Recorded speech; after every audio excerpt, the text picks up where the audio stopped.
So, Colin, we've talked about whether you have a good property manager or not. I think people have a good gut feeling as to whether they're in trouble or not with their manager. But when they're time to cut ties, how do you know the best way to let your property manager go? How do I fire my property manager? You fire your property manager, and how you know how to fire your property manager by the contract you have with your property manager. And that is going to control everything.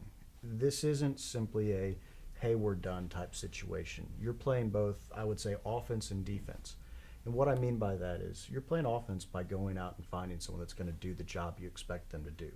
But you've got to play a little bit of defense, as minimal as it may be, by following the notice requirements and the written expectations of letting your property manager go. Most property management agreements have some sort of 30-day notice period during which you can transition from one property manager to the other.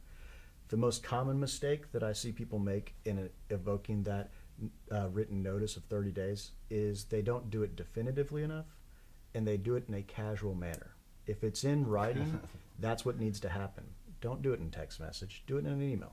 Don't do it in person, do it in an email. Having that timestamp where you say, I am terminating this contract pursuant to Section X is what you need to have so that there's no doubt about what the future obligations of the parties are. So, you've been through, no doubt, a couple examples where people have transitioned from one management company to the other, and they were reaching out to you because they were really concerned about some part of the process. Has it gone well? Has it gone bad? What's been your experience dealing with different companies and the client that transitions from company A to B? Right. The transitions go as well as the best property manager between the two of them can make it. Fair. Now, granted, you can only dance if someone's dancing with you, and sometimes you'll run into that wall of silence or stone wall, or most unfortunately, a property manager that doesn't have security deposits, doesn't have leases, and doesn't have records.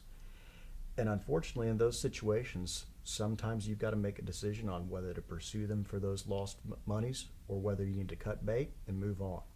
Regardless, the most important thing isn't making yourself whole as the day that you leave. It's making sure that going forward, you're optimizing your business as best you can.